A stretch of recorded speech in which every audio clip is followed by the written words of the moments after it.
Well, it's one of those days here at Politics and Religion when I'm torn between two directions because both are so critical and also so front burner. So I'm just going to mention briefly here the developments concerning the pilot that was burned to death by ISIS. The outrage is absolutely boiling around the world. King Abdullah was actually visiting with President Obama when the video was released. Some people say that was by design. Let me give you, first of all, the reaction here from King Abdullah of Jordan. And then we're going to go to an article that appeared just today that completely, perfectly fulfills a prophecy made 2,000 years ago. But this illustrates that the fulfillment of that prophecy is developing right now. It's just one of those aha moments. When I just saw the article a few minutes before coming on the air, and I looked at that saying, oh my goodness, look at this. So we're going to go there, but first of all, because it is just such a burning issue, let me take you for just a moment to an article that was published. Let me see exactly where this was published. It was published by Reuters in the Jerusalem Post. And the title of the article, Jordan's King Vows Relentless War Against ISIS After Pilot is Burned Alive. Jordan's King Abdullah vowed a relentless war. Now, some people thought this would cause him to back down, but they totally misjudged the king. He's vowing a relentless war against the Islamic State on their own territory. State television quoted him as saying during a security meeting on Wednesday. Now, you have to realize the geography here. I mean, we've got the Mediterranean Sea, and then the little nation of Israel, and then the little bigger nation of Jordan, and then you've got Iraq, where ISIS now has control. The entire northern part of Iraq is basically under ISIS control. So ISIS is right up close to the border of Jordan. It's a very real threat to the monarchy of Jordan.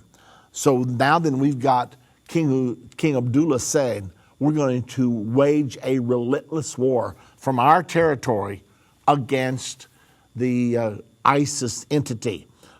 Continuing on, we are waging this war to protect our faith, our values, and human principles, and our war for their sake will be relentless and will hit them in their own ground, state television said.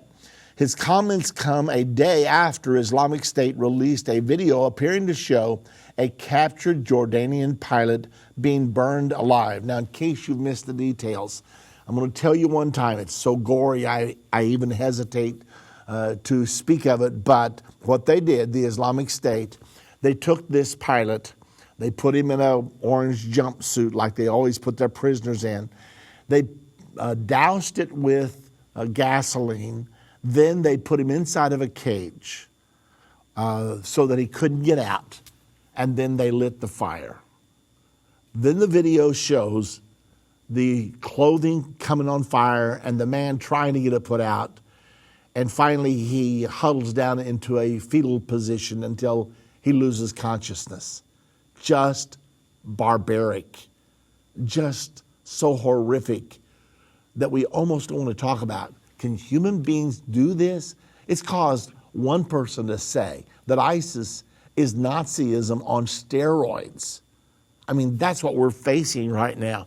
To be put in a gas chamber and gassed to death couldn't be nearly as gruesome as what ISIS has just done to this Jordanian pilot. Well, it's had the reaction. I don't know whether it's the reaction that ISIS wanted or not, but it has certainly had a reaction. Now, don't forget, ISIS is not being led by a bunch of novices. We just talked on this program within the last day or two that many of the generals and high officers of the military under Saddam Hussein have now joined themselves together with ISIS to regain control of the nation of Iraq. They don't like it. They resent it because the United States of America came and booted them from power and outlawed them from participating in the government, the new government of Iraq. Consequently, this is their way of climbing back to power one more time. All right, now the Article continues. A Jordanian government spokesman said on Wednesday that the Hashemite kingdom, that's another name for Jordan, will intensify its efforts with the international coalition fighting against Islamic State after the killing of the Jordanian pilot. We are talking about a collaborative effort between coalition members to intensify efforts to stop extremism and terrorism, to undermine, degrade, and eventually finish Daesh. Mohammed al-Mornani said, using an Arabic acronym for Islamic State. So he's saying, I don't want you to miss this. He's saying we're going to intensify our efforts to stop extremism and terrorism and to degrade and eventually finish Daesh or the Islamic State.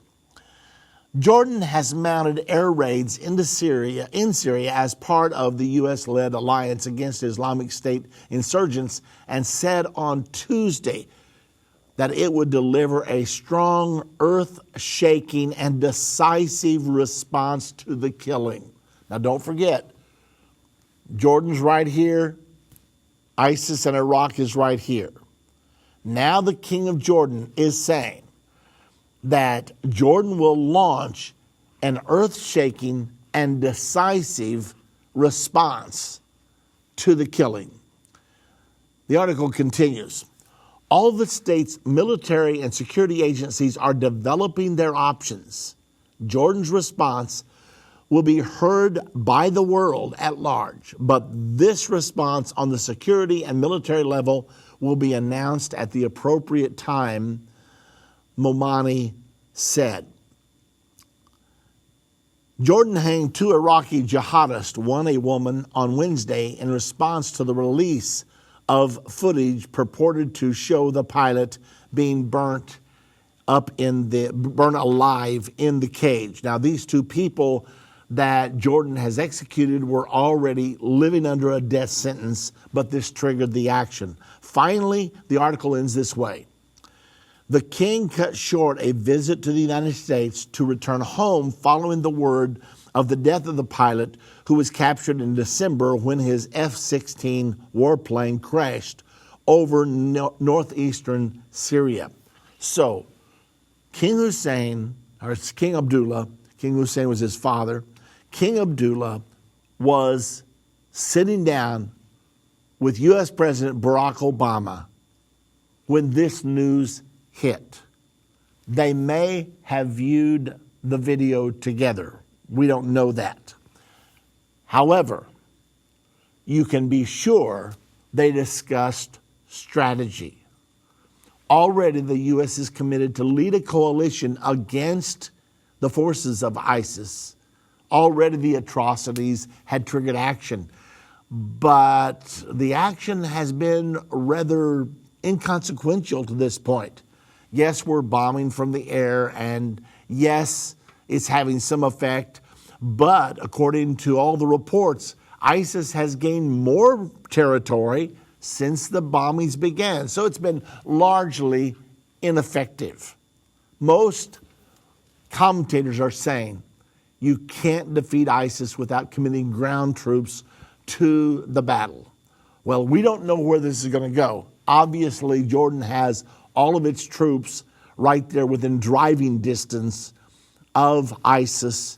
And if Jordan makes a full engagement, a full declaration of war, then it's going to be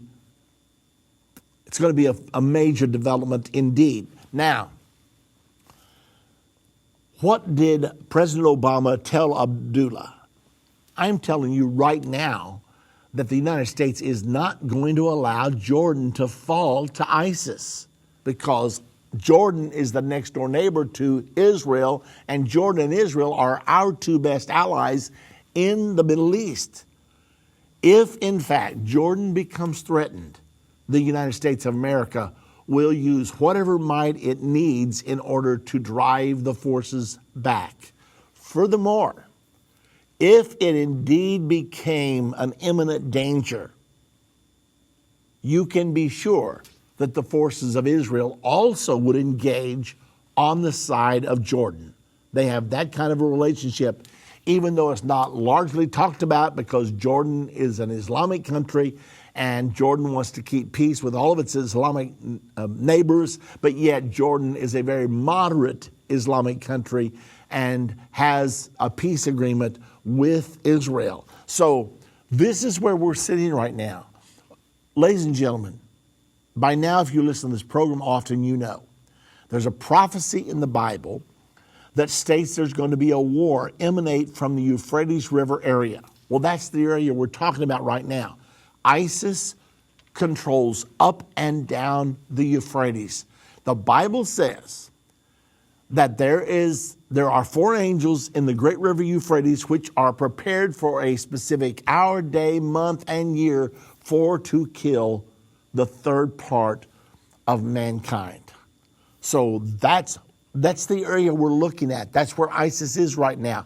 That's where U.S. planes are flying over and bombing. That's where French planes are bombing. That's where British planes are bombing. That's where Jordanian planes are bombing. ISIS controls the Euphrates River in Iraq, the top half of Iraq, and then on up into Syria.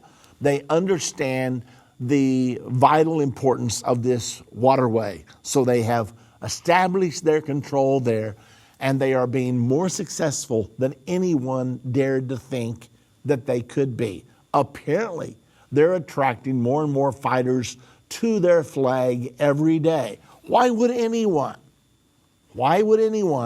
go fight with ISIS? Well, if you truly believe the Quran, and if you truly believe that Muslims are to rule the world, and if you truly believe that a woman who's caught in adultery should be stoned, and if you truly believe that anyone that's an enemy of Islam should be put to death, then why wouldn't you go join ISIS?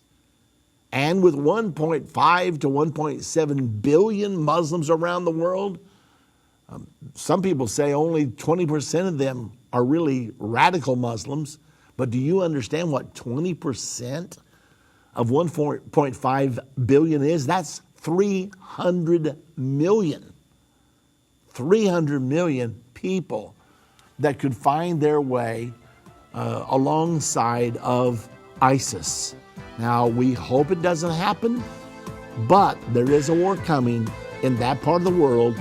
It's not going to be avoided. The prophecies never fail, and that's the reason that we should be alarmed and we should be vigilant. I'll tell you a little bit more about that as we move into our next segment. We'll be right back.